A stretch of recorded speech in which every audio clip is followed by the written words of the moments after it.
Man, she actually did it. Oh my god, I can't believe my eyes. I can't believe my eyes as well. How can she lift that massive rock all by herself? She's got to be one of those adepti, surely. Oh, mighty Adeptus, please give me your blessing so that in the coming year I may reap a more bountiful salary. This is top tier in size and quality, and the condition it's in is quite simply immaculate. Congratulations, this item is approved for submission. I'm going to award you full marks for the Sunset Vermilionite item. May I take your name? My name isn't important. I'm not even here to compete. I was just delivering this for some other people. They should be here any minute now. Shenhua, and Ningguang's little helper. Hello. Ah, so you're the ones behind this. No wonder. The rarest talent turns in the rarest plastrite specimen. But I have to correct you on one point. It's not helper, it's secretary. Sorry. Okay then, Miss Secretary, what do you think of the rock we found? Pretty amazing, right? Yeah, should be. In truth, it is the finest piece of plastrite we have received so far. If everything goes according to plan, we will use this piece in the foundation of the Jade Chamber, which will enable us to proceed to the next stage of construction. As a side note, Lady Ningguang has rented some dwellings in the nearby area to serve as accommodations for the contestants. If you need a place to rest, you are welcome to stay there. Now, please excuse me. As you can see, there is still a lot of work to do on the building site. Shenhua, just now on the way over, pretty much everyone was singing your praises. Oh, really? What kind of reaction is that? So strange. Aren't you happy about it? Whenever Paimon gets praised, Paimon can't help but hold her head up high and break into a big smug smile. Yeah, maybe it's just a thing. I've had similar compliments before. Really? They call me an adeptus, treat me with great deference and respect, as if I'm set apart from the common folk. Yeah, 'cause that's how adepti are. At least the ones we've met are pretty unique and reclusive, too. Way different than normal people. But I am not... He's not an adepti. Shenhua? Are you okay? I'm fine. I've been exerting myself quite a lot ever since we set foot in that abode. I'm just a little fatigued. Well, Byron said that there are some makeshift hotels we can use, right? Let's go check in and take a rest. No need. I simply need to find myself a secluded place in the wilderness to sit and meditate in silence. You can't do that. It's dangerous out in the wild on your own. Paimon, did you remember how she brought the plastrite on her own? When you're hungry, you go eat something tasty. And when you're tired, you go lie down in a nice, comfy bed. All right? Seriously, don't punish yourself like this. Guess accommodations are far more comfortable than wilderness. Okay. If you insist. Great! Okay, let's go. Now we're talking. Let's head to our hotel.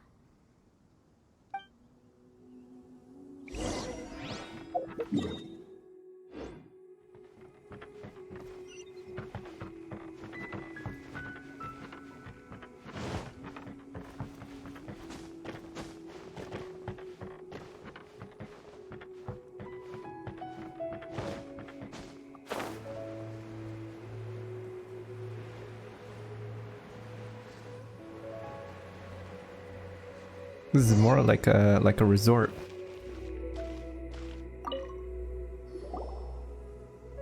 Hi there. Checking in, are we? You're just in time. We only have 2 rooms left. Since this was chosen as the building site for the new Jade Chamber, we've had a constant stream of people in this area. And not just workers either. Visitors, business people, tea sellers, all sorts. So, Business is booming for me today. Very few vacancies. You're lucky you got here when you did. Great! Nice. One of your rooms is still being cleaned. I guess it should be ready within the hour. The other room is just at the door on the left.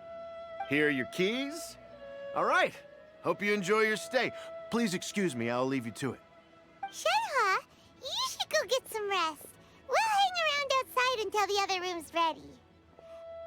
Paimon's gonna go see if there's anything good to eat around here. Paimon couldn't help but notice one of the guests walk in with a huge grilled chicken Oh. drumstick before.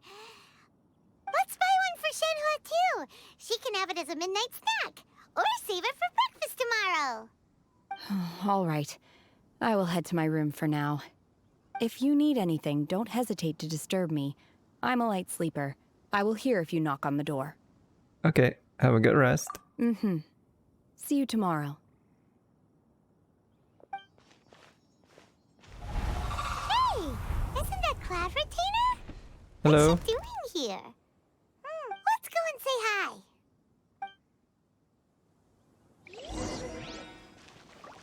I can't help but wonder. Where are the other rooms? Wait, is this... Like, you mean... Okay, never mind. This is probably the other room, right? Yeah, it should be. Why is this bigger than the one here? And why is this... I have no idea. Okay.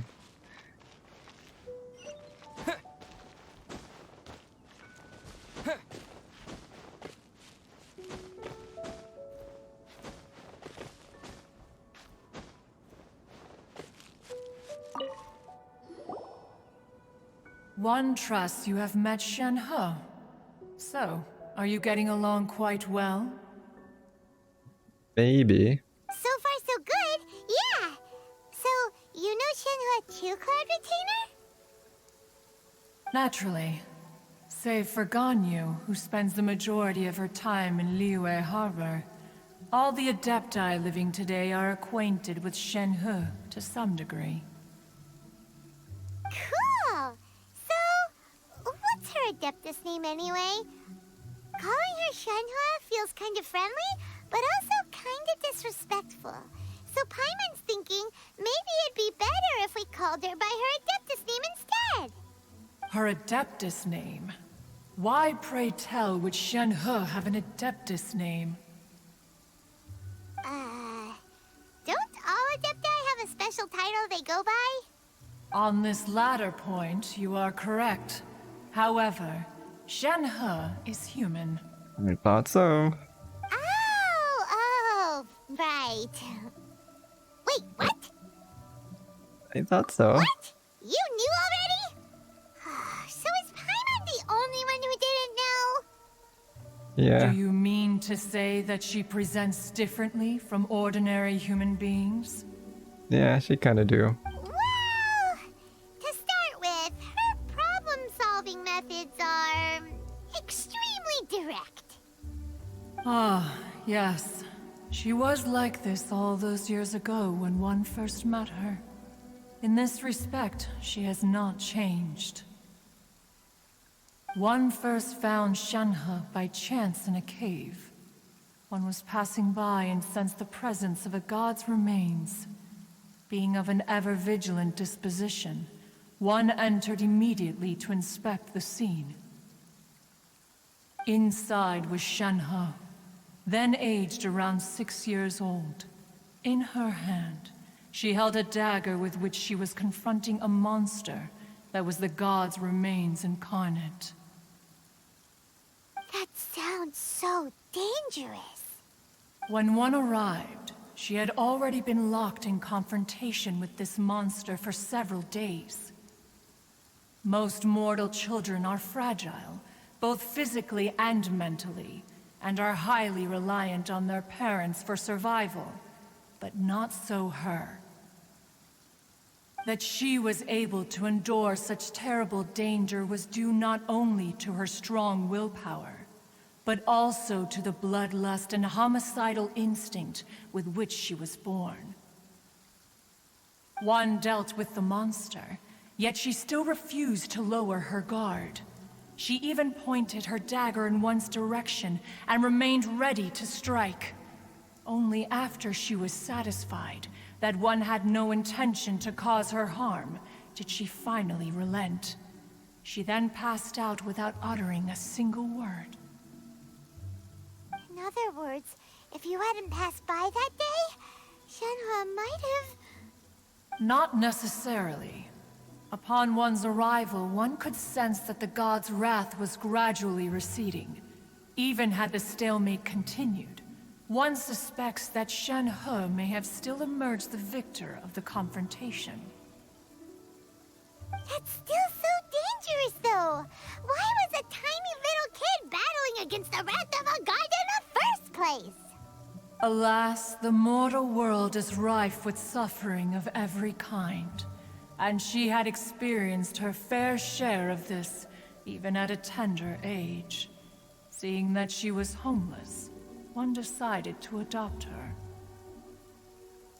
So when Sheha talks about her master, she means you. Indeed.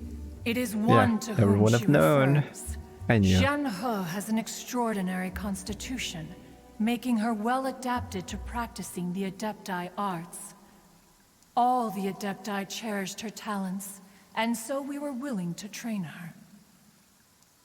However, her homicidal urges did not subside with age.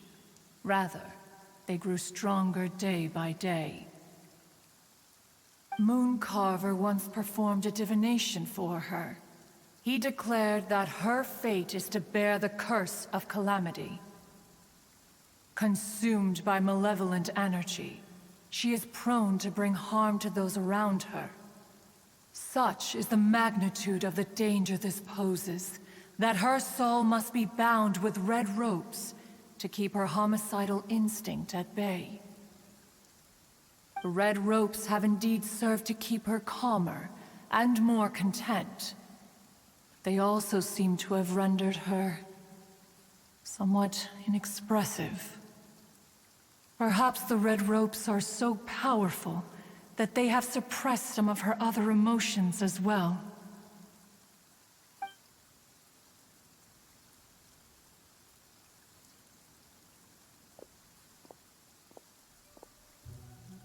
It is only by fate that people's paths may cross. Now that Shenhe's path has crossed with yours, please be sure to treasure the gift that fate has given you, and take good care of her. Oh, now Paimon gets it. You came out here to check up on Shenhe because you were worried about her, didn't you? Huh. You dare draw such a facile conclusion on the nature of one's present excursion? Incorrect. The truth is that while Liyue Harbor may seem peaceful today, danger is always lurking in the shadows. She's just being a tsundere. I'm pretty sure she's here to check on her, just like Paimon said. Ningguang once made a bold assertion that this is to be the era of the contract between Liyue and the humans. Well, one is most curious to observe how she will respond to the coming storm. If she handles it admirably, one is willing to be a witness to her achievements. But if she does not, the Adepti shall not hesitate to seize control.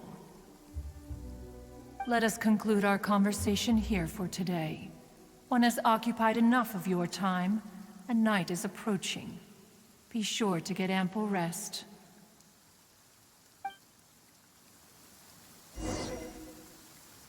So, Shenhe isn't an Adeptus after all.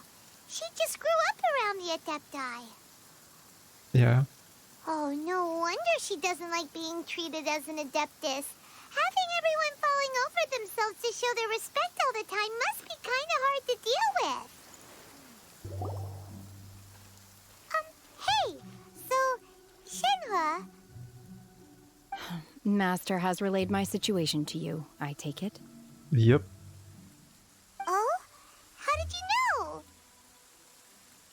I'd intended to wait until you came back before going to sleep, but I didn't hear you come in.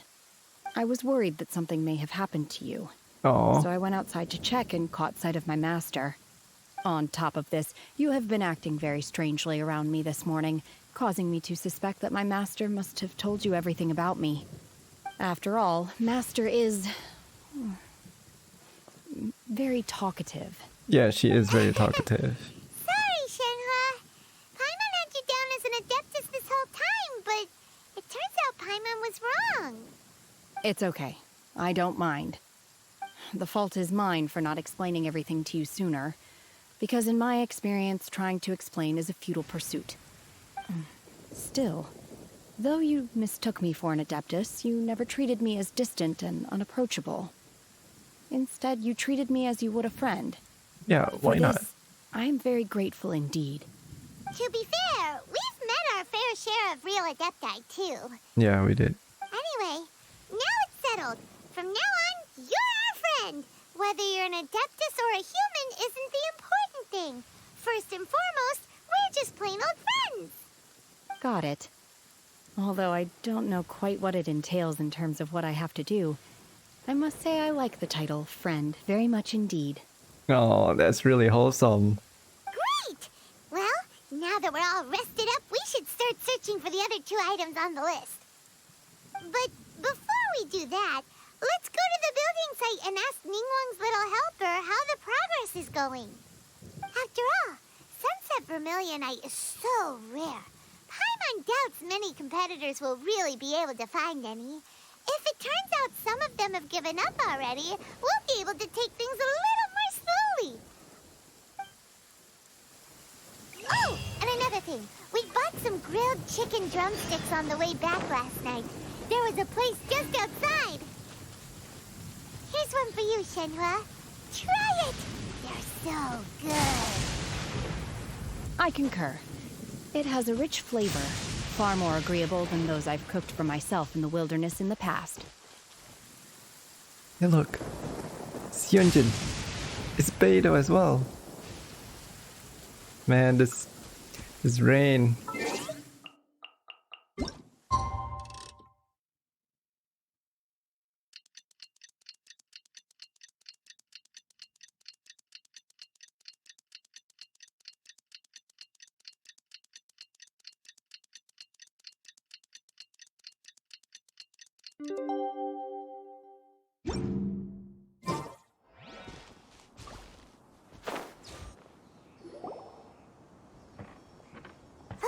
Look! The Jade Chamber is floating into the sky! But it seems to be tied down by something. That's because it's not finished. Hey, Bywin! And hey, Beidou! And hey, person Paimon doesn't know? Yunjin. Given the enormous scale of the Jade Chamber, we split the construction work into 2 phases to make sure the structure remains balanced. Before we find some suitable plastrite, we build the Jade Chamber's keel at ground level. Once the plastrite is ready, we place it into the keel and let the partially constructed Jade Chamber rise up to the height of the surrounding mountain peaks. The remainder of the construction work is then carried out at that altitude. Once everything is ready, we release the iron tethers and allow the Jade Chamber to rise to its target altitude. Miss Bywin, we've brought some new materials to submit. One moment, I'll be right there. The construction work has only been able to progress this rapidly thanks to the plastrite provided by you. Lady Ningguang is most grateful and looks forward to seeing more of your work. Wow, can't believe you sourced the plastrite so quickly. It's the key piece of the puzzle. Looks like you beat us to the punch. Beidou, you're joining the Jade Chamber contest too? Sure am. I happened to get my hands on a chunk of Sunset Vermilionite on a voyage a while back, so I figured I'd bring it over. Huh. So even though it's rare, we're not the only ones who managed to get a hold of it. Oh, I've got some introductions to do. This is the renowned Miss Yun, or Yunjin, probably the most famous figure in the Liyue opera scene. Hello. Greetings. These two are Paimon and the Traveler, both good buddies of mine. And this is, Sorry, not sure we've met. Shenhe. I am their... friend. Good to meet you. A friend of a friend is my friend too. Or, as I like to say, a mate of a crewmate is part of the crew. Miss Yoon is also here for the contest. Turns out she needed to borrow a boat, so we came together. It's an honor to finally meet you both. I've heard much about you. Miss Shenhe, though we are only meeting for the first time, I have a feeling that we will get along very well indeed. It's a big honor to meet Yunjin as well. To be honest with you all, I am in great need of this opportunity to ask Lady Ningguang a question. That's why I joined the contest. Thanks to my father's connections, I was able to acquire a specimen of the plaustrite required. Fortunately, it was approved for submission, despite being a little on the diminutive side. Wow. So it looks like the three of us are competitors now. Excuse me for prying, Miss Shenhe, but are you competing as well? No, I don't have any questions for Ningguang. I just wanted to help him win. In that case, I have a proposal to make. Lady Ningguang said that the first 3 contestants to procure all 3 materials will be awarded the chance to ask a question. Well, there are 3 teams here. We can split the prize between us. Instead of competing against each other, we could work together to secure the top 3 places between us. What do you think? Sounds great, but how does it change things exactly? I think I see where you're going with this, Miss Yoon. The plaustrite was the most difficult item to source by a long shot. Luckily, all 3 of us managed to get our hands on it. The 2 remaining items aren't quite so rare, so as long as one of us finds a way to source it, the other 2 can hop on the bandwagon. How'd I do? Is that what you had in mind? Precisely. Huh. Interesting approach. Okay then. All right, I'll go first. I have some leads on these wonder cores. From what I've heard, the core itself is really not that difficult to make. The hard part is getting hold of the ore used as raw materials. I'm gonna head back to the ship and ask Suling if he's heard of them. You guys... We will head into town and seek advice from Master Zhang of Hanfeng's Ironmongers. Thoughts? Alright. Sounds good. Wonderful. We'll split into teams then, and whoever makes progress first brings all of us a step closer to victory. I'm gonna take off. See you later. Okay, let's go! By the way, what question are you gonna ask Ningguang, Yunjin? I'm looking for a venue to host the performance of our new opera.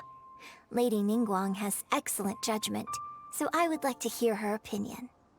Ooh, what's the opera called? Paimon wants to go see it. The opera is a labor of love by my father. He wrote it based on a popular urban legend about an evil spirit and an adeptus. It's called The Divine Damsel of Devastation.